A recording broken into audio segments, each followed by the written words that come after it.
So what attracts people to online games and virtual worlds? So I think part of the attraction is that, first of all, it's so accessible, so you can play anywhere. You can play on the train. You can, once upon a time you used to have this big Gemini or Atari system. You'd come home and everyone would fight for the remote controller. And games are also becoming very complex, so there's a whole social world associated. When games first came out, they were very simple. They were pretty boring, and you could master them very quickly. But now you don't really master them. You just keep going and going and going, and it becomes a real true-to-life experience. You meet people, you have a persona, you become friends with people. Also, the entertainment factor is huge. It's almost like a drama that is unfolding, and you have to keep watching the next episode. And I think it's a place where you get to present yourself, you get to be a character, you get to introduce yourself without the anxieties of what you look like or how you interact with people. It passes time, it takes up a lot of time, so if you're bored, you can use it to, have minutes of the days be occupied. You can also be whatever character you want. There's a lot of fantasy and role-playing involved. So I think that really draws people in because they can act out scenarios that maybe they feel anxious about acting out in real life. And what sort of stigma is attached to gamers? I think the main stigma is that gamers are loners, that they're weirdos, that they're socially inept, that they are almost psychologically disturbed. You got to remember that only 10 to 15% of gamers are addicts. The rest are perfectly healthy people that, gaming is an interest of theirs.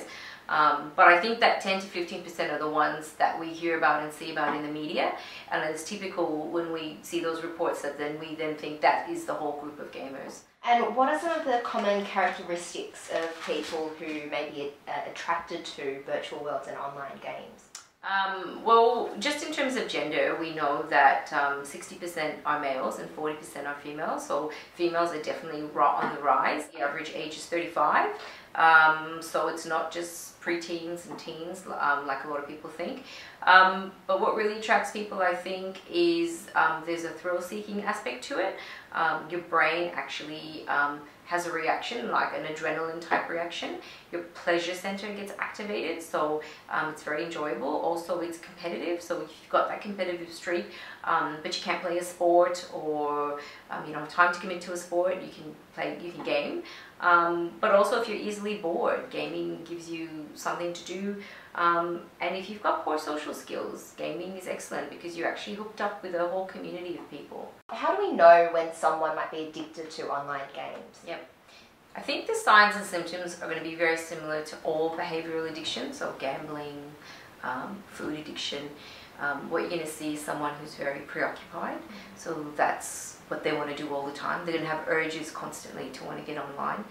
They're going to downplay their use, so they're going to, I just did a few hours or I did half an hour here, because they know somewhere inside that the level that they're using at is problematic. They're going to have real trouble controlling their urges, so they're just going to do whatever it takes to game. They might miss work, they might miss school because they want to stay home and they want to keep playing, or they're going to stay up to all hours of the night. There's a massive loss of time, so big chunks of their time taking up gaming. And also, they're going to use it as a coping strategy. That's going to be the major coping strategy. So anytime you feel bad, anytime you feel anxious, you're going to come online, you're going to game. And I think they get very defensive about it. When someone's getting really defensive about being questioned about gaming, you can suspect that maybe it's taken on a very big meaning for them. What are some of the effects of online gaming? Well, I think if you're gaming at a problematic level, because I suppose there's a big spectrum of gaming, there's this portion which is considered normal and reasonable activity level, and there's a point where it's going to be pathological. And when it's at that point, you're going to see people losing relationships because they're going to sacrifice what other people think. If you've got a partner saying, look, you're never with me, you're constantly doing that, you never want to talk to me, every time there's a problem you run off on your computer, they're going to sacrifice that relationship. Also, you're going to see people, young kids at school not doing well at school because they'll be up all night. You're going to see people neglecting their health. People get a lot of back problems. They're sitting down for really, really long periods of time and they're ignoring the pain that they're feeling. And they're not eating properly. Their diet is really poor. They're actually physically inactive. And people have been very, very sick from just gaming for days and days and weeks and months. People get withdrawal symptoms. people actually get headaches, they get anxious when you pull them away from the thing they want to do. Like any addict, if you take their gambling away, they're feeling jittery, they're feeling on edge, they're not getting that rush that they're used to getting. Get migraines, they get eyesight problems, so there's a huge health component to gaming as well.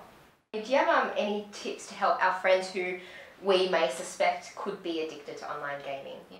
So I think the treatment is going to be very similar again to addiction treatment. So there, if it's very severe, you can go into an inpatient setting. So you completely remove, because if you think about it, access to gaming is everywhere.